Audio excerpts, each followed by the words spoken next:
minha pesquisa, não está aqui, mas estou me lembrando, na minha pesquisa também houve uma questão muito assim, pertinente e interessante. Todas as mulheres que nós entrevistamos, a questão da maternidade era muito forte. Então, muitas diziam, olha, ele pode bater em mim, mas nos meus filhos não. Então, elas são sempre muito protetoras. Então, se o marido chega ela percebe que está alcoolizada, ela sabe que é um dia que é certo que ela vai apanhar, ou ela esconde o filho dentro do guarda-roupa, embaixo da mesa, ou ela vai para a rua com o filho, ela sempre tenta proteger o filho, né? Então, quer dizer, porque a mulher também foi criada para a maternidade, né? Então, não é só um dado natural de que a mulher gera o filho, há também um dado social aí, né? Que é ela ser educada para ser mãe. O que muitas vezes não acontece com os homens, ser educado para ser pai. Ele é educado para ser o genitor. O valor da mulher o reprodutor está profundamente relacionado com a proteção do filho. Né? O Gilberto Freire que diz, se não me engano, em Casa Grande de Senzala, que retratando, desenhando, né, a origem do gênero brasileiro, né, o macho brasileiro, a mulher brasileira, ele trabalha a ideia de que o homem brasileiro foi criado para expressão, a busca da expressão, por causa da ideia de que é uma caricatura, mas ela faz sentido, do homem, do colonizador que vem, engravida a escrava, a índia ou a branca pobre e vai embora. E quando o filho nasce, ele não tem pai, ele vai estar sempre atrás do pai, sempre em busca de expressão, de identidade. Se não me engano, a expressão do Freire é essa. Ele está sempre em busca de identidade. E a mulher não. A mulher, ela não tem esse homem, porque ele está por aí, né? Mas ela tem a responsabilidade. Então ela é criada para a responsabilidade, para a culpa e para a responsabilidade. E o homem é criado para a identidade e a expressão. Aí diante... uma pessoa aqui está perguntando, agora aqui já seria outro assunto, que aliás eu adoraria abordar esse assunto e outro dia a gente aborda, mas o Beto está perguntando assim, eu gostaria de saber se não está na hora de colocarmos na cadeira elétrica, nestes casos, estes canalhas. Parabéns pelo programa. O Beto... Não vamos usar de violência, né, Beto? Não vamos usar de violência. Mas olha, eu acho que a educação... Você acha que um dia a gente devia falar sobre pena de morte? Eu acho. Hã? Eu acho. Um dia a gente vai falar sobre isso, viu, viu, Beto? Beto? Interessante. É o Beto lá do Jardim Jamil. Agora, diante do que o Elinay estava falando, eu fico pensando, então não há preocupação no que sentem essas mulheres. Elas realmente gostam de apanhar? O que é que elas sentem?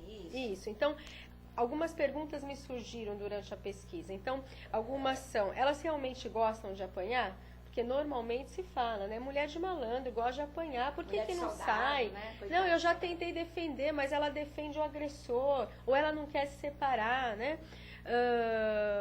Elas são cúmplices dessa violência sofrida porque resistem em denunciar seus parceiros agressores e não rompem ou demoram tanto tempo para romper relacionamentos violentos. Então foram perguntas que foram sido levantadas durante a pesquisa e eu diria que nós conseguimos alcançar algumas questões, né? Porque realmente, como a gente disse, é complexo. Em primeiro lugar, é importante nós lembrarmos que o tratamento desumano ou degradante é aquele que incida sobre a honra, a dignidade e o psíquico de qualquer ser humano.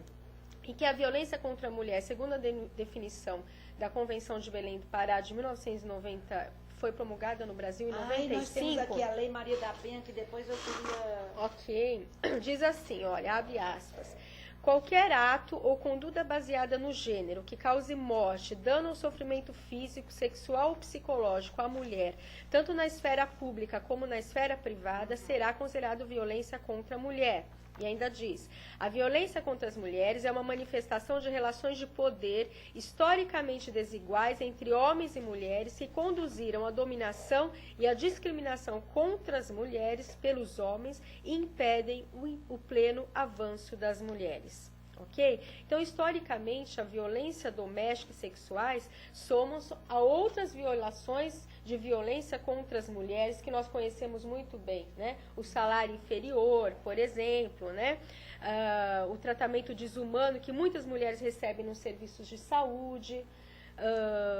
E aí, quando se imbrica toda essa questão da violência contra as mulheres ao religioso, porque são invocadas representações religiosas a estas mulheres. Então, por exemplo, uma entrevistada nossa, vou chamá-la de Rebeca, um nome fictício para a gente conservar a identidade.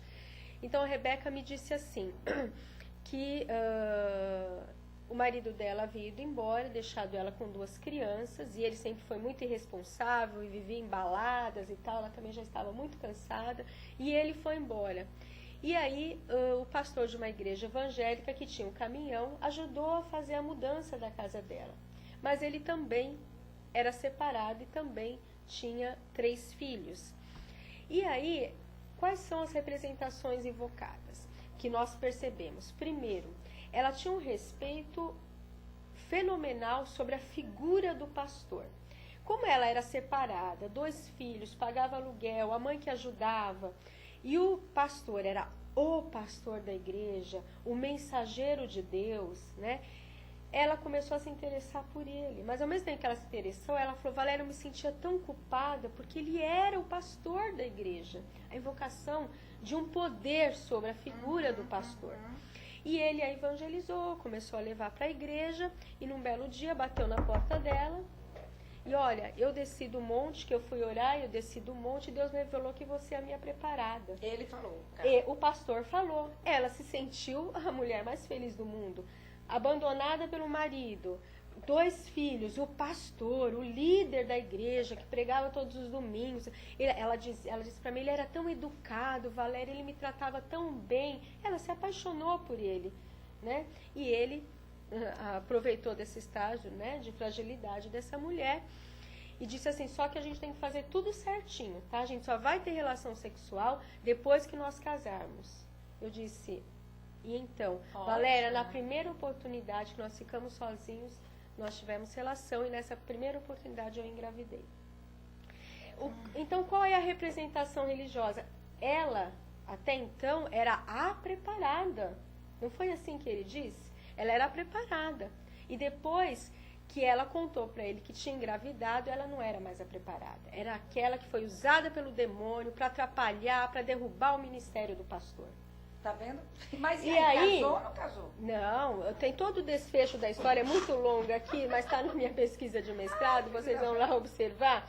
Então, ela passou de ser a preparada de Deus para ser o quê? A própria o impedimento, a bruxa, o demônio que atrapalhou o ministério do pastor, né? Porque agora, e aí no primeiro momento ele aceitou a gravidez, mas ele não aceitou, ele fez com que ele não se revoltou, nada, não assustou, digamos, a Rebeca, mas ele disse, olha, só que a gente não pode contar agora, primeiro, como eu sou pastor, você sabe, a igreja não pode saber, então primeiro você vai se batizar direitinho, tudo, depois eu assumo. Mas ela falou, Valéria, eu já estava de 5 meses e nada. Ele comprou roupa larga para mim, eu tinha que ficar usando roupa larga, tudo, e ninguém sabia. Até que eu resolvi que eu tinha que apertar, que eu tinha que tomar uma decisão. Peguei e fui com as minhas roupas normal na igreja, todo mundo percebeu que eu estava grávida. Aí contei a história, que eu estava grávida do pastor. Daí em diante, eu nunca mais fui a preparada. Ele só me maltratava, xingava, não me atendia mais, né? Ela foi excluída porque e ela foi batizada às pressas, né, para poder regularizar, mas nem sendo batizada ele quis assumir. Não casou. Não casou, não casou. E o que foi interessante, ela foi excluída da igreja. E ele não. Ele não. Ele só o pastor presidente chegou na congregação onde ele dirigia. E conversou, falou que ele ia ficar um pouco no banco, né? Foi o termo realmente que ela usou, por algum tempo, que era até abafar, né? Até o neném nascer e tudo mais, mas ele continuou sendo pastor. E ela falou, Valéria, e ele pregava em outras igrejas, ele continuou. E eu ia atrás dele, ele maltratava. Ó, e eu queria, e a gente tá tão bom esse assunto, a gente já vai já acabar. Mas olha só, mas eu queria enfatizar uma coisa que tanto a Helena como você falaram.